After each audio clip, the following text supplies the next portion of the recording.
கடந்த 700 ஆண்டுகளுக்கு முன்பு தொடங்கப்பட்ட பாரம்பரியமிக்க உயர் திருமணம் நமது செந்தமிழ் மொழியாம் தமிழையும் சைவத்தின் மேல் வேறு சமயமில்லை என்று எல்லப்ப நாவலர் குறிப்பிட்டதைப் போலே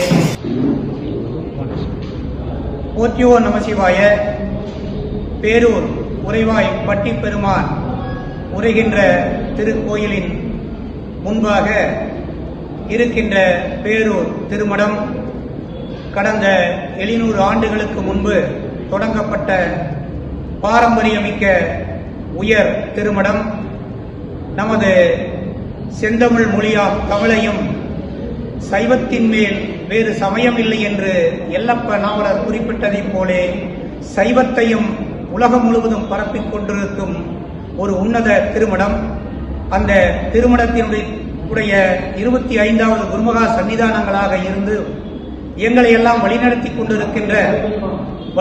கொண்டிருக்கிறவரும் வேலூர் ஜோலார்பேட்டை ஸ்ரீ தோபா சுவாமிகளுடைய திருமணத்தினுடைய 4வது குருமகா சன்னிதானங்களாகவும் விளங்கிக் கொண்டிருக்கின்ற நமது திருப்பெருந்திரு சாந்தலிங்க மருதாசல அடிகளார் அவருடைய பாதங்களில் வணங்கி சுவாமிகள் நாளை மறுநாள் இலங்கை பயணம் செல்ல இருக்கின்றார்கள்.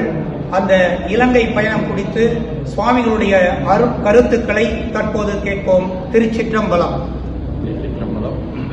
உலகளாம் தோதற்கரியவன் நிலவுலாவிய நீர்மொழி வேணியன் அழகில் சோதியன் அம்பலத்தாடுவான் மனசிலம்படி வாழ்க்கை வணங்குவான்.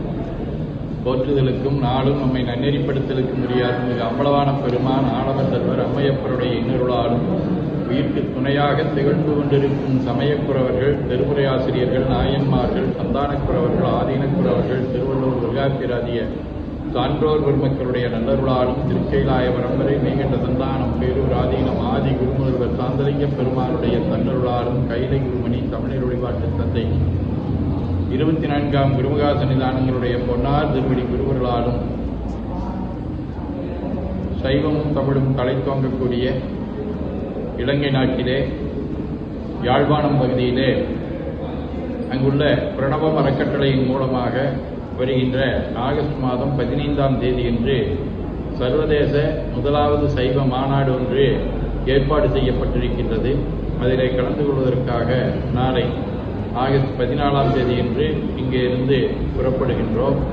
அங்கே நாளை மாலை அங்குள்ள அறிவு திருக்கோயிலிலே அருட்தந்தை வேதாத்ரி மகரிஷி அவர்களுடைய பிறந்தநாள் விழாவிலே கலந்து கொள்கின்றோம். அதைத் தொடர்ந்து 15ஆம் தேதியன்று யாழ்ப்பாணத்திலே நடைபெறக்கூடிய அந்த பேரணி, கருத்தரங்கம், நால்வர்களுடைய சிந்தனை அரங்கம் ஆகியவற்றிலேயும் கலந்து கொண்டு அங்கிருக்கக்கூடிய மக்களுக்கு நம்முடைய வாழ்த்துக்களை தெரிவிக்க இருக்கின்றோம். அந்த மண் மிக புனிதம் வாய்ந்த மண். ஆனால் போர்க்காரணமாக பல்வேறு வகையான நலிவுகளை கொண்டிருக்கின்றது. அத்தகைய நலிவுகளிலே இருந்து குறிப்பாக இளைஞர்களை மீட்டெடுக்கக்கூடிய வகையிலே அவர்களுக்கு சமயம், நம்முடைய பண்பாடு போன்றவற்றை மீண்டும் வளப்படுத்தக்கூடிய வகையிலே இந்த மாநாடு அமைக்கப்பட்டிருக்கின்றது. அவர்களுக்கு தமிழ் உணர்வும் சமய உணர்வும் நாட்டுப்பற்றும் அவர்களுக்கு கிடைக்கக்கூடிய வகையிலே அதற்குண்டான சிந்தனைகளை எல்லாம் அங்கே அருளாளர்கள் எல்லாம் வந்து வழங்க இருக்கின்றார்கள். அதன் மூலமாக மீண்டும் யாழ்ப்பாணம் பொருளாதாரத்திலேயும் பண்பாட்டிலேயும் சமுதாய மேம்பாட்டிலேயும் சிறந்து விளங்க வேண்டும் என்பது அந்த அறக்கட்டளையைச் சேர்ந்த அன்பர்களுடைய எண்ணக்கிடக்கை. அத்தகைய எண்ணக்கிடக்கை நல்ல முறையிலே நிறைவேறுவதற்கு அம்பலவான பெருமானுடைய இன்னருளும் சாந்தலிங்க பெருமான் தன்னருளும் இருவர்களும் நடைபெற இருக்கின்றன. அங்கே நம்முடைய நாட்டை விட மிகச் சிறப்பான முறையிலே அங்கே சமய வகுப்புகள் நடைபெறுகின்றன. சைவ சமய வகுப்பு பள்ளிக்கூடங்களிலேயே 1ஆவதிலே இருந்து 12ஆவது வரைக்கும் சொல்லித் தருகின்றார்கள். அதில்லாமல் திருக்கோயிலிலே அறநெறி பாடசாலை என்பதன் மூலமாக சனிக்கிழமை தோறும் தனியான முறையிலே சமய வகுப்புகளை நடத்துகின்றார்கள். அதெல்லாம் உலகத்திற்கு ஒரு நல்ல எடுத்துக்காட்டு. அந்த சிந்தனையை மேலும் வளப்படுத்துவதற்காக இந்த மாநாடு நடைபெறுகிறது.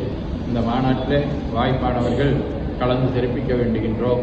இல்லாதவர்கள் நேரலை மூலமாகவும் அவற்றை கண்டு கழிக்குமாறு அன்போடு கேட்டுக்கொள்கின்றோம்.